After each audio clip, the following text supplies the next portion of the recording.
Dah.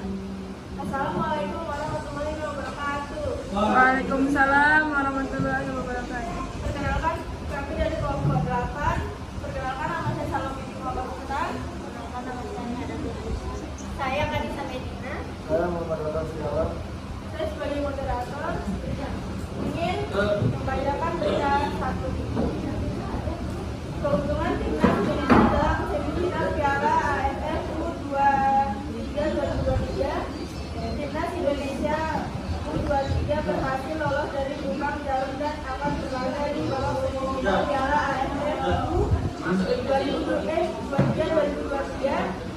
Skuad Garuda Muda punya keuntungan dibandingkan Thailand. Timnas Indonesia yang sudah lebih dulu bermain pada minggu tanggal 28 bulan 8 harus menanti selama 2 hari untuk menentukan kelanjutan nasib mereka. Setelah menyimak hasil-hasil yang ada selama 2 hari, Timnas Indonesia U23 akhirnya ikut melolos menuju babak semifinal. Dengan status sebagai runner-up terbaik, Timnas Indonesia bakal menghadapi Thailand yang merupakan juara grup A. Laga ini bakal terasa berat bila mengingat kualitas yang dimiliki oleh Thailand. Namun setidaknya Indonesia punya suatu keunggulan yang bisa menjadi keuntungan menghadapi laga semifinal. Hal itu adalah terkait waktu istirahat. Laga semifinal akan dimainkan pada Kamis 24 bulan 8. Hal itu berarti Indonesia punya waktu bersih istirahat dan bersiap selama 3 hari. Sedangkan Thailand yang masih bermain pada Senin 21 bulan 8 otomatis hanya memiliki waktu istirahat dan bersiap selama 2 hari. Thailand sendiri memang patut diwaspadai oleh skuad Garuda Muda. Thailand jadi tim paling subur dengan torehan 10 gol sepanjang fase grup. Walaupun grup A berisi 4 tim, jumlah gol Thailand tetap paling tinggi bila merujuk rata-rata gol pertandingan hingga pertandingan Indonesia yang lain. Selain ganas di lini depan, Thailand juga sangat solid di lini belakang. Thailand belum pernah memungut bola dari gawang mereka dalam 3 laga yang telah dijalani. Timnas Indonesia U23 sejauh ini terbilang belum tampil meyakinkan. Ramadan Sananta dan kawan-kawan kalah 1-2 dari Malaysia di laga perdana, sedangkan di laga kedua Timnas Indonesia U23 hanya menang tipis 1-0 lawan Timor Leste. Pemanfaatan peluang Timnas Indonesia U23 sejauh ini masih kurang maksimal. Alhasil hanya 2 gol yang berhasil mereka ciptakan. 2 gol itu terdiri lagi dari kaki Ramadan Sananta. Kemudian struktur teks berita akan dibacakan oleh Kanisa.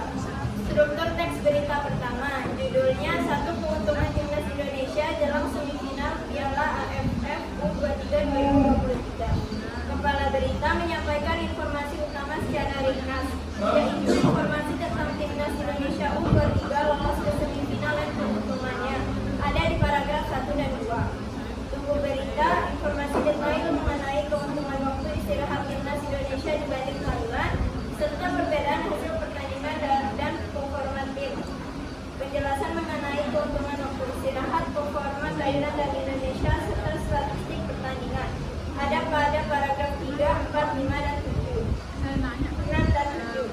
Ekor berita merangkum dan memberikan perspektif akhir, yaitu kesimpulan mengenai tantangan yang dihadapi Timnas Indonesia U23 dan performa tim ada pada paragraf 8 dan 9. Apakah struktur pada teks berita tersebut sudah lengkap?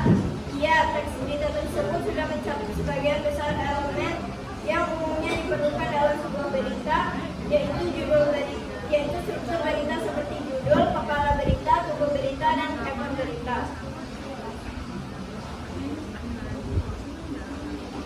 Siapa yang akan membacakan berita 2? Berita 2. Berapa umur kucing yang tertua di dunia? Kucing merupakan hewan peliharaan yang memiliki rata-rata umur antara 11 sampai 15 tahun. Umur ini bergantung pada jenis ras, perawatan, pola makan, kesehatan, dan lingkungan. Namun berapakah umur kucing tertua di dunia? Mengutip BBC Science Fox, kucing betina diketahui bisa hidup lebih lama dibandingkan kucing jantan. Sementara kucing yang diketahui bisa Selain itu lebih lama dibandingkan kucing yang tidak dikebiri. Kemudian dari segi jenisnya, kucing persilangan biasanya cenderung bisa hidup lebih lama dibanding kucing ras. Kucing ras seperti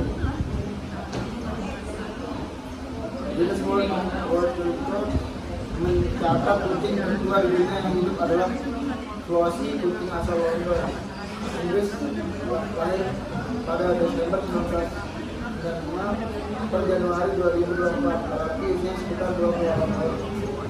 Jika dibandingkan dengan umur manusia, maka kucing betina Flossie sebenarnya setara dengan usia 120 tahun manusia. Sebagaimana dikutip dari CNN Indonesia, meski dalam keadaan sehat, tetapi kondisi melihara Flossie cukup buruk dan